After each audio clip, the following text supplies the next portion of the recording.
Assalamualaikum warahmatullahi wabarakatuh.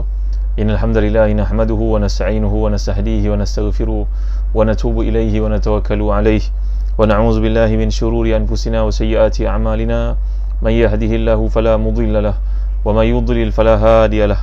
Allahumma salli wa sallim wa barik ala Muhammad wa ala ali Muhammad kama sallaita wa sallamta wa barakta ala Ibrahim wa ala ali Ibrahim fil alamin innaka Hamidum Majid. Amma ba'd. Alhamdulillah kepada semua yang hadir pada malam yang mulia ni, Yang Mulia Tengku Murni, Ari Misbah, Hassan Zubir, Hafizah Jazuri, tolong ambil kesempatan ni untuk sampaikan kepada teman-teman kita yang lain, share video ni, mudah-mudahan ada manfaat padanya. InsyaAllah pada malam ni saya akan menyentuh 2 ayat saja daripada surah As-Sajdah, iaitu ayat ke-10 dan ayat ke-11. Bagi tuan-tuan yang memiliki tafsir Ibn Kathir, tolong jangan lupa buka pada jilid yang ke-7, ya, muka surat 2, 3, 4, 5, 305, iaitu ayat ke-10 dan 11. Alhamdulillah, Hamidi Hussein, jikalau semua yang hadir pada malam yang mulia ni, Nazir Saleh, ya, Fazlinda, Muhammad Qasim, ya, taib. Sama kita lihat pada ayat ke-10 11 daripada tafsir Ibn Katsir ni. A'udzubillahi minasyaitonir rajim. وقالوا أئذا ضللنا في الأرض أئنا لفي خلق جديد بل هم بلقاء ربهم كافرون قل يتوفاكم ملك الموت الذي وكل بكم ثم إلى ربكم ترجعون. صدق الله العظيم. اللهم صل على سيدنا Murad. Dan mereka berkata, apabila kami telah lenyap dalam tanah, kami benar-benar akan berada dalam ciptaan yang baru. Bahkan sebenarnya mereka ingkar akan menemui Rabbnya. Katakanlah, malaikat maut yang diserahkan kepadanya urusan mencabut nyawamu, akan matikanmu, kemudian hanya kepada Rabbmu lah kamu akan dikembalikan. Jadi muslim-muslimat yang dirahmati dan dikasihi sekalian, kalau kita perhatikan ayat ini, redaksinya daripada ayat yang ke-9 kita bincangkan semalam, kemudian masuk ayat 10. Ini namanya dalam bahasa Arab dipanggil sebagai iltifat. Iltifat ini cerita daripada antum. Waja'alakumus sam'a, kita lihat ayat yang ke-9. Waja'alakum, Allah ceritakan tentang Allah menjadikan bagimu pendengaran, menjadikan bagimu mata, penglihatan dan hati. Kemudian tiba-tiba masuk dalam ayat ke-10, wa qalu aidza dhalalna, dia masuk kepada dhamir mukhatab jama', merujuk kepada mereka pula. Ayat yang sebelumnya menceritakan tentang kamu, tiba-tiba ayat yang ke-10 menceritakan tentang mereka pula. Ini dalam bahasa Arab dipanggil sebagai iltifat, iaitu satu bentuk redaksi kepada yang lain, tuan-tuan dimuliakan Allah sekalian. Jadi macamlah seseorang guru berkata kepada anak muridnya, saya pernah ada mendidik ramai orang, mereka menjadi doktor, menjadi engineer, menjadi orang berjaya. Kamu macam mana? Kita cerita daripada mereka, tiba-tiba pergi pada kamu, bagi menyertakan kamu dalam konteks perkara ni. Jangan kamu lalai, orang sebelum kamu telah berjaya, kamu sepatutnya mencari jalan untuk jadi orang berjaya macam mereka. Itu umpamanya satu usul masalah dipanggil sebagai iltifat, tuan-tuan dimulakan sekalian, iaitu tahawul daripada dhamir mutakallim kepada ghaib, ataupun daripada ghaib kepada mutakallim, kepada mukhatab contohnya, ya. Jadi dalam ayat yang ke-10 ini Allah menggambarkan kata-kata orang kafir. Mereka berkata, bila kami telah lenyap dalam tanah, kami benar-benar akan berada dalam ciptaan yang baru. Bahkan sebenarnya mereka ingkar akan menemui Rabbnya. Katakanlah, malaikat maut yang diserahkan kepadanya urusan untuk mencabut nyawa akan matikanmu, kemudian hanya kepada Rabbmu lah kamu dikembalikan. Dan tuan-tuan, untuk mengetahui tuan-tuan, ayat ke-10 ni juga merupakan satu bentuk istifham. Istifham ni dalam bahasa Arab ada bagai-bagai variasi. Istifham ni berarti ada bagai-bagai variannya. Jadi dalam ayat ini kalau kita perhatikan, dia satu bentuk istifham ingkari, istifham yang menggambarkan kepada maksud pengingkaran, iaitu ketidakpercayaan yang diungkapkan dalam bahasa pertanyaan dengan tujuan untuk mengejek dan juga mengolok-olokkan, dan bertanya kepada Nabi Muhammad SAW. Kalau kita lihat dalam kitab tafsir, contohnya dalam tafsir Al-Alusi, Mahmud Al-Alusi, tafsir Luhul Ma'ani, mengatakan bahawa ayat ini adalah berkaitan dengan perlakuan biadab golongan musyrikun, antaranya iaitu Ubay bin Khalaf, yang bertanya kepada Nabi SAW, adakah bila kita ni dah mati nanti kita akan dihidupkan semula, wahai Muhammad? Tak logik, wahai Muhammad, tubuh kami dah pun hancur. Idza dhalna fil ardi aina la fi khalqin jadid. kami dah pun hancur dalam tanah, tiba-tiba kami dijadikan semula, wahai Muhammad. Biar betul kau kata ni, wahai Muhammad sallallahu alaihi wasallam. Ini merupakan kata-kata seorang musuh Allah yang bernama Ubay bin Khalaf, yang telah pun bersumpah untuk membunuh Nabi SAW dalam satu peperangan. Dan dalam peperangan itu, tuan-tuan dan puan-puan sekalian, Ubay bin Khalaf ini mencari-cari Nabi dengan menaiki kudanya yang paling kuat, dengan mengatakan bahawa aku akan bunuh Muhammad pada hari ini. Kalau aku tidak bunuh dia, maka dia akan bunuhku. Nabi SAW, tuan-tuan, tak pernah bunuh siapa pun di kalangan musuh-musuh Allah. Nabi tak pernah bunuh. Kecuali Ubay bin Khalaf ini adalah seorang lelaki malang, kerana kalau Nabi bunuh seseorang, maka tentulah orang itu memang akan kekal neraka seburuk-buruk penderitaan yang dialami olehnya, kerana dibunuh oleh tangan seorang manusia yang paling mulia, iaitu Rasulullah SAW, tuan-tuan ya. Jadi Nabi tak pernah bunuh siapa pun. Kecuali Ubay bin Khalaf ini dalam satu perangan, beliau mencari-cari Nabi dengan berkata, aku akan bunuh Muhammad, kerana kalau aku tak bunuh dia, dia berkata dia akan bunuh aku, maka aku wajib ke atasku untuk membunuhnya. Dalam perangan itu, tuan-tuan yang berkata, berkeliaranlah Ubay bin Khalaf ini mencari Nabi SAW, menaiki kudanya yang paling pantas, yang paling kuat untuk membunuh Nabi kita SAW. Dan dia menyeru, mana Muhammad sallallahu alaihi wasallam. Para sahabat memberikan penawaran kepada Nabi untuk membunuhnya, tapi Nabi bersabda biarkan dia. Nabi kemudian mengambil lembing daripada seorang sahabat, tombak. Nabi pun mengacurkan ke arahnya, baling sengaja tak kena pada dia, tuan-tuan. Kena sikit je pada lehernya, melecetlah lehernya itu. Maka Ubay bin Ka'ab ini merupakan seorang musuh Allah, tuan-tuan. Ubay bin Khalaf, maafkan saya, Ubay bin Khalaf bukan Ubay bin Ka'ab. Ubay bin Ka'ab ni sahabat Nabi yang mulia.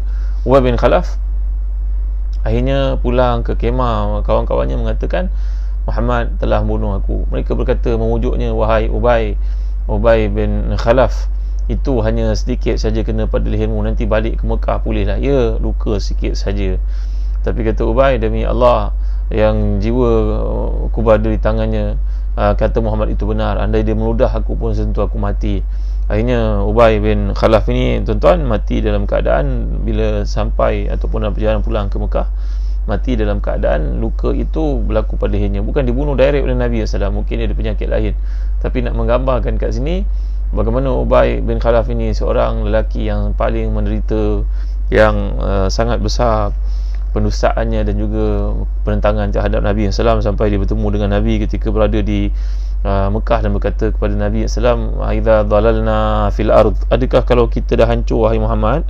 Dah jadi, kalau sebut perkataan dhalalna ni perkataan bahasa Arab, bukan dhalla, bukan saja berarti sesat, tapi maksudnya dalam bahasa Arab juga, iaitu indatharna, kami dah pun luput, dah pun hancur, extinction, kami sudah pun apa istilahnya, sudah pun pupus dalam tanah, dah jadi debu-debu. Bagaimana kami boleh dihidupkan semula, wahai Muhammad sallallahu alaihi wasallam? Orang-orang kafir yang menggunakan akalnya yang cetek itu untuk mempersoalkan kehebatan, keagungan ciptaan Allah Subhanahu wa taala, tuan-tuan yang mulia Allah sekalian. Ini teknologi yang dicipta oleh manusia di barat, mampu untuk mencari DNA dinosaur yang mereka lihat tulang mereka, tulangnya itu, giginya itu, untuk diwujudkan, diciptakan. Cuma tak boleh nak tiup roh saja, tuan-tuan yang mulia Allah sekalian. Begitu hebat sekali barat ni, sampai dia dapat wujudkan DNA itu, cari awakening the mammoth tu, menghidupkan semula gajah besar yang mereka perolehi di kutub utara atau kutub selatan itu. Mereka mencapai satu bentuk scientific punya discovery yang sungguh mengagumkan. Takkanlah Allah Taala yang Maha Berkuasa tak mampu nak hidupkan manusia balik semula, tuan-tuan yang mulia Allah sekalian. Jadi si kafir ini bertanya kepada Nabi SAW, itu Ubay bin Khalaf, kepada Nabi SAW, adakah kami dah pun hilang dalam tanah, dah hancur, dah jadi debu, boleh hidup balik semula, wahai Muhammad sallallahu alaihi wasallam? Kata-kata yang menunjukkan kepada keingkaran, penentangan dan mempersendakan, memperolokkan Nabi kita sallallahu alaihi wasallam. Ni bahasa Arab, tuan-tuan, satu bentuk istifham inkari, istifham yang menunjukkan kepada keingkaran. Macamlah kita berbual dengan seorang pun, kita kadang menggunakan ayat seperti itu. Kamu tak percaya saya ke? Contoh bentuk soalan, kan, tuan-tuan. Jadi soalan ni pun kadang-kadang berbentuk penghinaan, bentuk memperolok-olokkan. Dalam bahasa Melayu kita pun wujud variasi ni, kan, tuan-tuan dimuliakan Allah sekalian. Siapa berani lawan saya? Contoh. Jadi ini adalah persoalan-persoalan yang mengandungi makna-makna sinis, makna-makna menghina, makna-makna sindiran, bahasa-bahasa yang menunjuk kepada penghinaan kepada Nabi kita sallallahu alaihi wasallam. Jadi bila kita lihat dalam ayat ini, ini merujuk kepada sikap sebahagian besar daripada orang-orang kafir yang tidak mahu percaya adanya hari kiamat. Itu sebab Allah menyatakan zalika mablaghuhum minal ilmi, itulah pencapaian hidup mereka. Mereka mengusahakan dunia itu sungguh hebat sekali. Andai seseorang itu kalau melihat saja kepada emas, goldsmith, dia faham ini emas jenis apa, bila dia buat semua dia tahu, tuan-tuan yang boleh kawasan. Tapi bila tanya dia kepada akhirat, langsung dia tidak beriman dengannya, langsung tidak menerimanya. Kalau menceritakan tentang penciptaan, sebutlah pencapaian barat pada hari ini, naik ke bulan ke, mencipta kereta tanpa minyak ke, menggunakan bateri yang tak perlu di-charge ke, sebutlah apa saja pencapaian. So, tentu mereka berada di klimaks penciptaan kemanusiaan yang dibangga-banggakan. Tapi adakah mereka beriman dengan Allah SWT?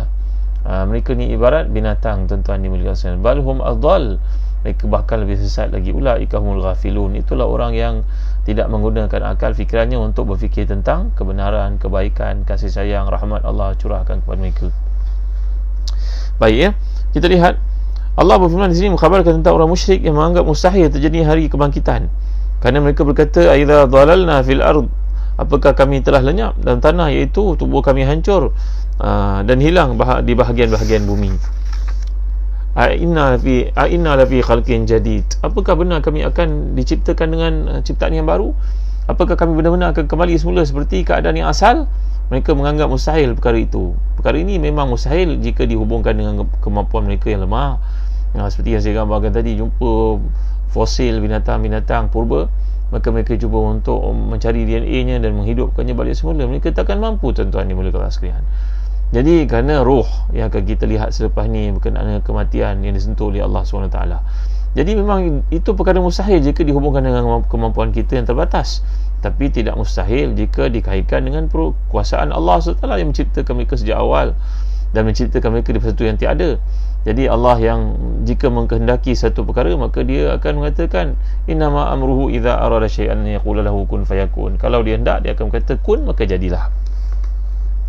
Kemudian Allah menjelaskan, qul yatawaffakum malakul maut alladhi wukila bikum, katakanlah malaikat maut yang diserahkan kepadanya urusan untuk mencabut nyawamu akan mematikanmu.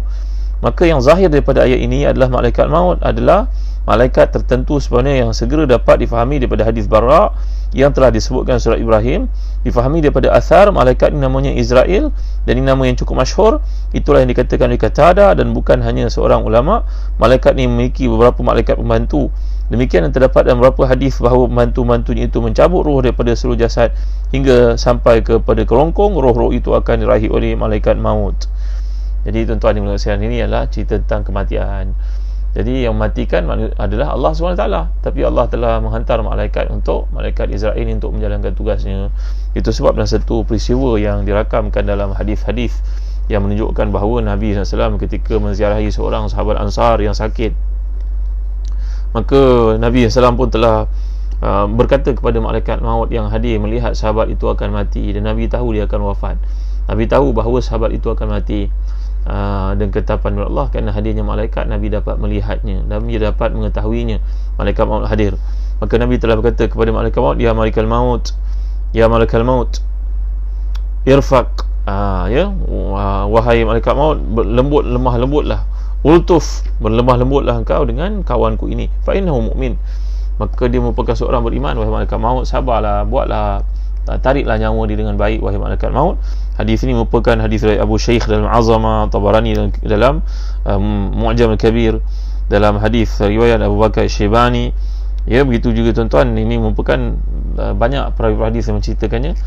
Maka disebut juga Imam Ibn Abi Hatim dalam tafsirnya bahawa Nabi SAW telah minta malaikat maut itu supaya melakukan mencabut nyawa sahabat Ansar ni dengan tenang, dengan baik, dengan lemah lembut.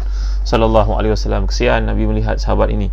Maka jawapan malaikat maut ni kepada Nabi SAW, wahai Rasulullah, wahai Muhammad SAW, sungguhnya aku ini, fa inni bi kulli mu'min rafiq, aku dengan setiap orang beriman yang aku diperintahkan oleh Allah untuk mencabut nyawanya, aku akan berlemah lembut, wahai Muhammad sallallahu alaihi wasallam.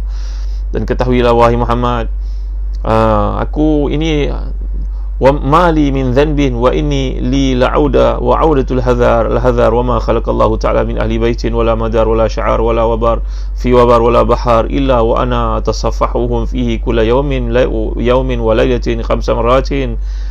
wahai Muhammad SAW, sebenarnya tugas aku ni hanyalah menjalankan tanggungjawab daripada Tuhanku, daripada Allah SWT. Wahai Muhammad SAW, ketahuilah walimu wahai Muhammad, sebenarnya setiap makhluk, setiap orang, lelaki, perempuan, tua, muda, binatang, semua menjadi tanggungjawab aku dan juga malaikat-malaikat yang ditanggungjawabkan di bawah tanggungjawab aku, naungan aku. Sebenarnya kami pergi menziarahi manusia ini 5 kali sehari wahai Muhammad SAW. Kami tahu di mana dia duduk, kami tahu apa yang dia buat, kami tahu semua, kami tahu wahai Muhammad SAW 5 kali sehari. Kan ada cerita menunjukkan bahawa malaikat maut ziarah orang sampai 70 kali. Tak adalah tuan-tuan, ni ada 5 kali sebenarnya.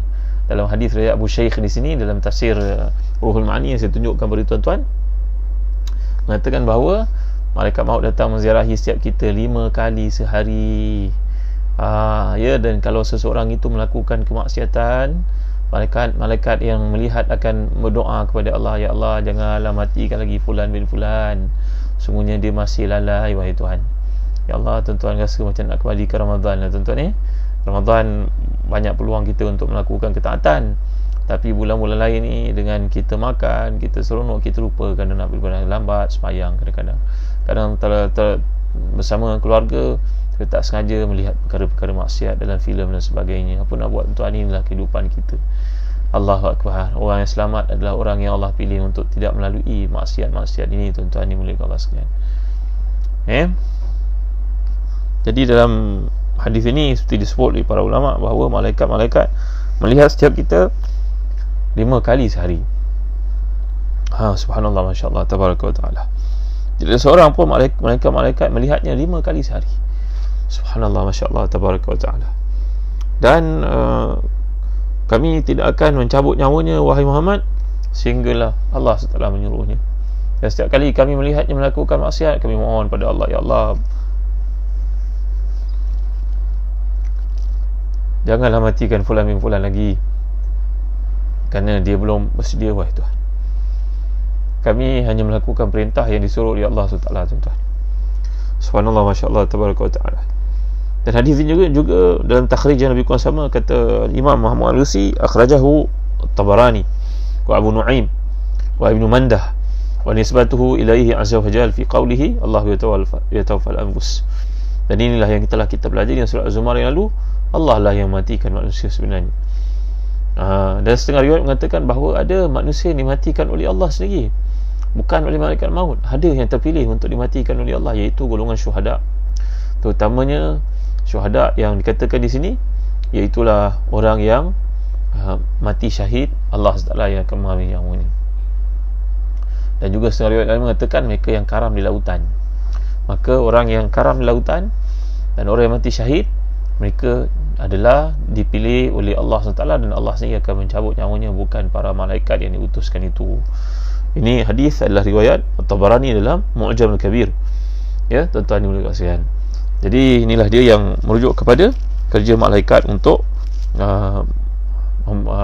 mengambil nyawa manusia. Dan kita belajar di sini bahawa Nabi SAW pun merayu kepada malaikat maut datang untuk mengambil nyawa seorang sahabat.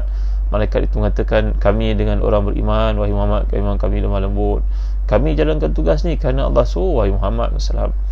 Kami pun sebenarnya tahu sebenarnya kerja ini berat. Dalam hadis lain mengatakan bahawa malaikat maut ini mengadu kepada Allah, ya Allah, kamilah orang yang paling dibenci oleh manusia, kami dibenci oleh anak-anak Adam, kerana kami datang mengambil nyawa wahai Tuhan, kasihanilah kami. Malaikat maut meminta kepada Allah tuan-tuan, merayu kepada Allah supaya maknanya reputasi ataupun sum'ah mereka dalam konteks itu dipandang gerun oleh manusia, dan manusia membenci malaikat maut Israel ini. Maka jawapan Allah SWT kepada malaikat-malaikatnya yang mulia itu, maka Allah menjawab, malaikatku, sebenarnya aku mengirimkan kepada manusia itu bagai-bagai tanda untuk mereka tahu sebelum mereka mati. Contohnya uban di kepala, contohnya sakit yang berlaku, contohnya penyakit wabak yang seperti yang kita alami sekarang. Maka tidaklah direct akan disandarkan kepadamu wahai malaikatku kematian mereka itu. Manusia akan tahu bahawa orang ni mati kerana sakit tua, orang ni mati kerana kencing manis, orang ni mati kerana sakit jantung, orang ni mati kerana wabak, orang ni mati. Maka sebenarnya yang matikanlah aku. Kamu hanya menjalankan tanggungjawab yang aku perintahkan kepadamu wahai malaikat-malaikatku. Dan manusia tidak akan terfikir yang menjalankan tanggungjawab itu adalah engkau sebenarnya. Mereka akan tahu yang mati itu disebabkan penyakit, ini mati kerana lemas, ini mati kerana kebakaran, ini mati kerana yang dalam rahim ibunya, ini mati kerana dalam membawa kandungan secara salah. Ini dalam banyak keadaan manusia akan tahu bahawa perkara yang menyebabkan kematian itu dikaitkan dengan fenomena-fenomena yang mereka lihat dalam kehidupan mereka, yang sebenarnya hakikat di sebalik tabir adalah kehendakku wahai malaikat-malaikatku. Jadi tuan-tuan dan hadirin dikasihi sekalian, inilah penjelasan dikemukakan oleh para ulama tafsir. Itu sebab kalau kita baca dalam tafsir Ibn Katsir ni, yang saya sangat galakkan tuan-tuan untuk miliki, dapatkan tafsir Ibn Katsir tuan-tuan ya.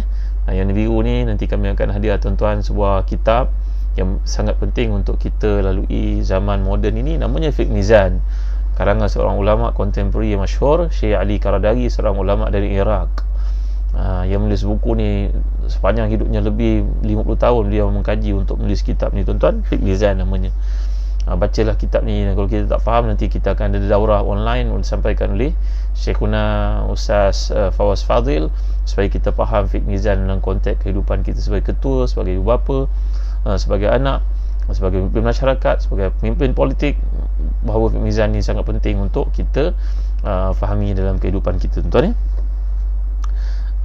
Dan sebelum terlupa, saya nak ajak tuan-tuan, bagi tuan-tuan yang bersama kami, tolong dapatkan Birkah Habatus Sauda yang kami produce untuk menyahut seruan Nabi kita SAW mengatakan bahawa pada Habatus Sauda ni merupakan keberkatan. Keberkatan ni satu benda yang kita tak nampak tuan-tuan, keberkatan dan perlindungan daripada penyakit-penyakit kecuali kematian, kata Nabi SAW. Kita berusaha sebaik mungkin tuan-tuan ya. Selebihnya kita serah kepada Allah Ta'ala, ni sebagai satu ikhtiar. Maka dalam Habatus Sauda ni kami telah pun proses bentuk yang mudah untuk digunakan. Lihat kapsul seperti ni untuk kita makan, nikmati. Kalau minyak ataupun bijirin tu agak sukar untuk kita telan, tapi dalam keadaan begini insya-Allah mudah untuk kita gunakan Bismillah.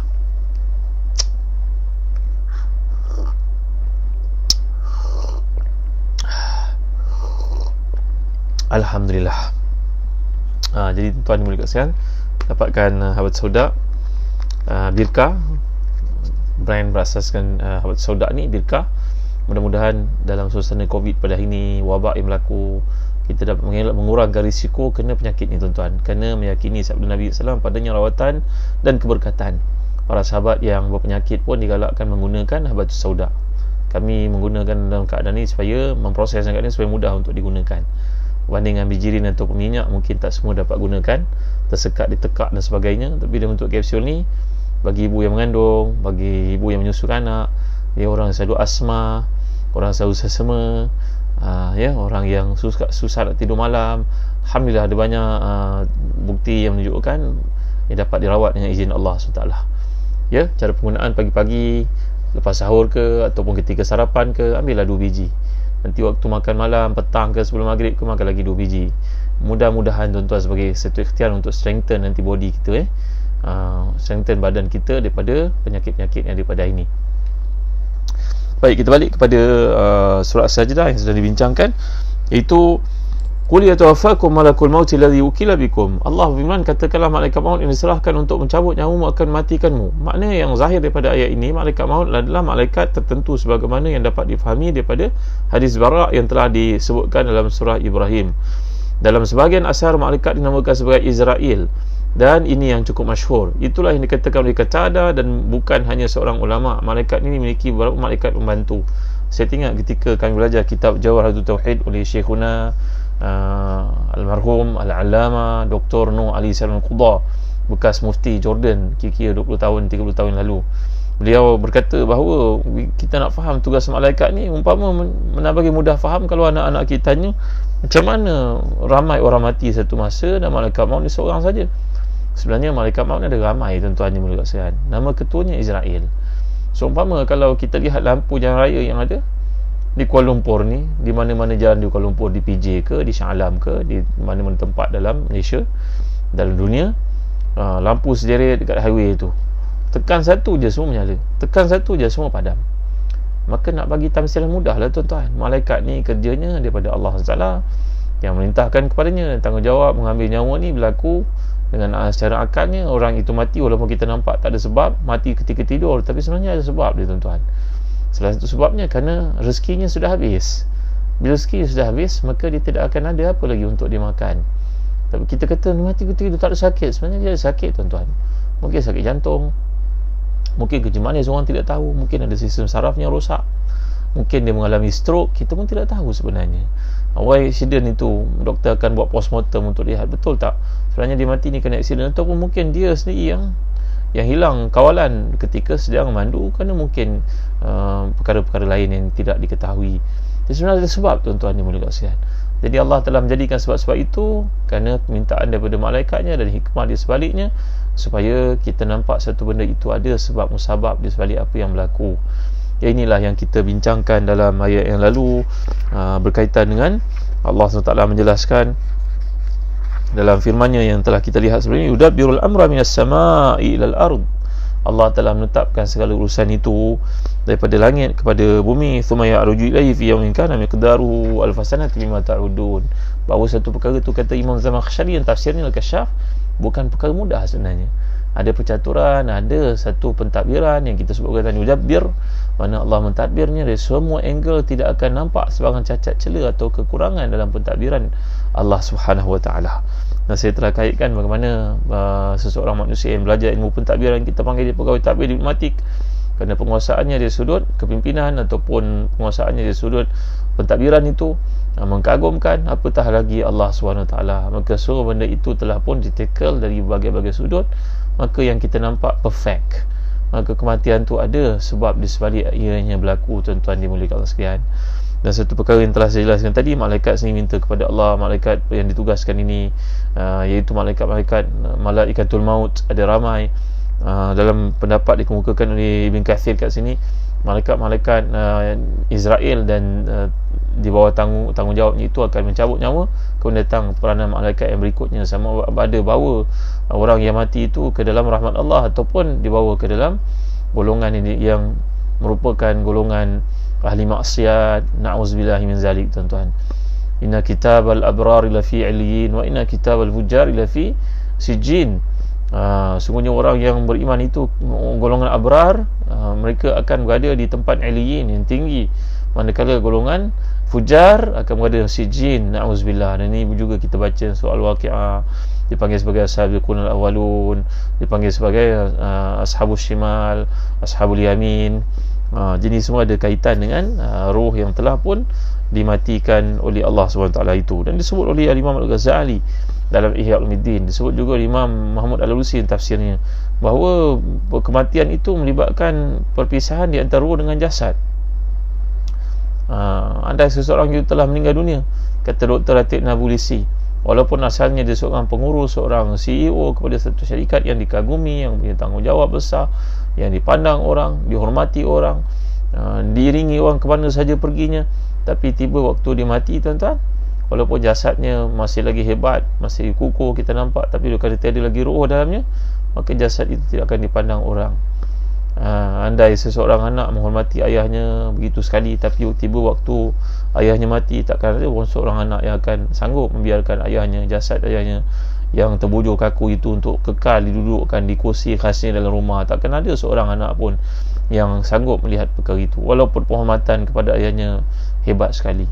Dan tak ada satu pun keluarga yang sanggup untuk membiarkan seorang yang mati dengan keluarga itu, sama ayah, ibu yang disayangi itu, untuk dikuburkan di hadapan tangga rumahnya, pintu rumahnya. Tak akan seorang pun nak, tuan-tuan.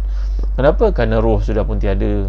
Jadi kaitan roh dengan jasad ni sebut Imam Ghazali sebagaimana aliran air dalam bunga mawar contohnya, ataupun elektrik yang ada keliling kita nampak. Kalau nak bandingkan lampu ni menyala, kenapa nyala? Elektrik, nampak ke elektrik tu? Boleh tak dipisahkan antara elektrik dengan lampu itu? Dengan kipas angin tu berpusing, nampak tak elektrik? Tak nampak kan, tuan-tuan?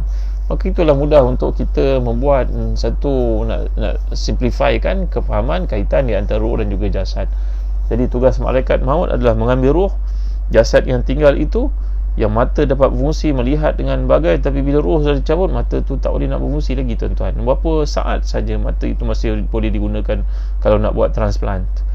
Kalau jantungnya, buat pinggangnya, tinggal berapa saat saja boleh dimanfaatkan. Lepas itu memang tidak dapat digunakan lagi. Tengok bagaimana hebatnya, kompleksnya ciptaan Allah pada manusia dalam konteks kematian untuk kita faham. Mujahid berkata, bumi dilipatnya hingga menjadikan seperti yang disebut di sini, dapat terakhirnya bila masa sahaja. Perkara itu diriwayatkan oleh Zuhair bin Muhammad daripada Nabi secara mursal. Dikatakan oleh Ibnu Abbas dan firman-Nya, "Tsumma ila rabbikum turja'un." Kemudian kamu akan kembali kepada Tuhanmu, kepada Tuhanmu lah kamu akan dikembalikan. Ini kita belajar dalam bahasa Arab, "Tsumma ila rabbikum turja'un." Dalam bahasa Arab kita boleh gunakan ayat dari sudut takdim dan juga takhir, kata Al-Imam Suyuti, "Tsumma turja'una ila rabbikum." Tapi kenapa dia sebut "Tsumma ila rabbikum turja'un"? Mana ditakdimkan jar dan juga majrur, ini muta'alliq dengan turja'un di sudut bahasa Arab bagi menunjukkan satu fokus, ikhtisas. Mana nak menunjukkan kepada kembalinya manusia kepada Tuhan kamu. Kepada Tuhan kamu dikembalikan. Tak ada tempat lain. Kerana ada orang-orang yang bukan Islam, terutamanya Ubay bin Khalaf dan sekutunya pada waktu itu, menyangkakan bahawa orang dah mati-matilah. Apa pula nak kembali kepada Tuhan pula, Tuhanmu wahai Muhammad? Maka Allah menekan kat sini satu bentuk peringatan kepada mereka, dia sebut musyakalahnya, kepada Tuhan kamu yang kamu nafikan itu, Tuhan yang Muhammad beritahu itu, kamu akan dikembalikan kepadanya.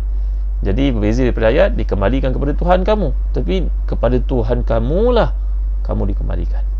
Kerana perkataan kamu dikembalikan itu dikemudiankan, semua orang faham. Semua orang faham mereka akan mati, tapi mereka tidak faham kepada siapa dikembalikan. Maka dikembalikan kepada siapa itu, kepada Zat yang Maha Agung untuk dihisap, didahulukan banding dengan kembali itu sendiri. Kerana kembali adalah satu benda yang difahami oleh semua manusia. Semua orang cerita tentang mati masuk ke alam lain. Orang kafir berkata demikian, orang Kristian berkata demikian, orang Yahudi berkata demikian, orang Hindu berkata demikian, orang Buddha berkata demikian. Tapi kepada siapa dikembalikan? Maka tidak jelas. Maka datang Quran untuk mengatakan kepada Tuhan kamu yang menceritakan kamu, kamu akan dikembalikan. Jadi inilah jelasnya landasan yang ada dalam Islam, tuan-tuan, untuk kita lihat. Mudah-mudahan Allah memberkati kita, beri kefahaman kepada kita. Banyaklah berdoa kepada Allah SWT, ya, sebagai contohnya doa yang dianjurkan oleh Islam, dianjurkan Nabi SAW. Allahumma, bagaimana Nabi mengajar, Allahumma ahsin aqibatana fil umuri kulliha wa ajirna min khizyid dunya wa azabil akhirah. Ya Allah, ya Tuhan, perbaikkanlah penghujung hidup kami. Allahumma ahsin aqibatana fil umuri kulliha wa ajirna min khizyid dunya wa azabil akhirah. Beri kami ganjaran atas segala ujian yang berlaku dalam hidup kami. Mudah-mudahan Allah memberkati kita untuk kuliah pada malam ni. Mudah-mudahan kita dapat menyambung pada hari berikutnya, malam esok, ayat ke-12, 13, 14 daripada surah yang mulia ni, yang dibaca Nabi setiap malam, yang amat dicintai oleh baginda SAW. Mudah-mudahan kita dapat mengamalkannya setiap malam.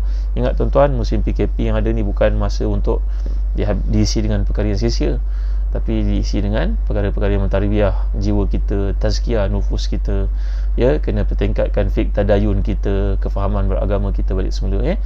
Ajaklah anak isteri kita untuk membaca surahnya sebelum tidur pada saban malam. Ajaklah anak isteri kita untuk membaca surah Al-Mulk lagi setiap malam. Ajak anak-anak kita, kalau ada peluang, rajinkan mereka untuk ikut apa yang Nabi amalkan setiap hari, membaca surah Al-Isra', surah Az-Zumar. Hari ini kita lihat umat Islam semula di Palestin. Itu sebab saya pernah cerita pada tuan-tuan, dan surah Al-Isra', Ibnu Barajan baca dan dapat lihat bilakah pembukaan itu berlaku balik semula pada zaman Salahuddin Al-Ayyubi, dan dia berlaku tepat seperti yang beliau katakan. Ini semua kerana tadabbur yang luar biasa kepada ayat-ayat Allah. Mari tuan-tuan, kita jadikan hari kita berada di rumah ni untuk mendekatkan diri kepada Allah, mengawal nafsu syahwat kita, mempertingkatkan amal salih kita. Kita pun tak tahu bila kita akan dimatikan oleh Allah SWT. Ayat ini kita baca dan mengimani bahawa kematian itu satu benda yang pasti berlaku. Sekian, sallallahu ala sayyidina Muhammad wa ala alihi wa sahbihi wa baraka wasallam. Alhamdulillahirabbil alamin wa barakallahu fikum. Sama-sama kita menangguhkan dengan baca suratul Asr tasbih kafarah. Bismillahirrahmanirrahim. Wal 'asr innal insana lafi khusr illa alladhina amanu wa 'amilus salihat wa tawasaw bil haqq wa tawasaw bis sabr. Subhanakallahumma wa bihamdik asyhadu an la ilaha illa anta astaghfiruka wa atubu ilaik. Terima kasih Ustaz Syafiq Murad dan masukkan doa kita ni. Dr. Azia Ayub, moga sihat sentiasa. Anda adalah orang penting, memberikan kepada kita rawatan kepada umat Islam, pada manusia keseluruhannya. Doktor-doktor yang menyaksikan kuliah pada malam ni, terima kasih pada kalian. Yang jasa kalian ni memanglah hanya Allah saja yang akan balas. Jururawat, petugas kesihatan semua, pemandu ambulan, doktor, tentera dan juga polis, jasa kalian ni hanya Allah saja yang akan balas. Mudah-mudahan Allah memberkati kalian, memberkati kami dan juga kalian. Jadi jangan penat berdoa kepada Allah, jangan penat untuk menasihati kami walaupun ada kekurangan-kekurangan yang berlaku. Terima kasih Aziz Taifur. Jangan lupa bagi tuan-tuan, waktu kat rumah kita juga, waktu siang anak-anak kita kosong masa, dapatkan buku-buku latihan dari Telaga Biru.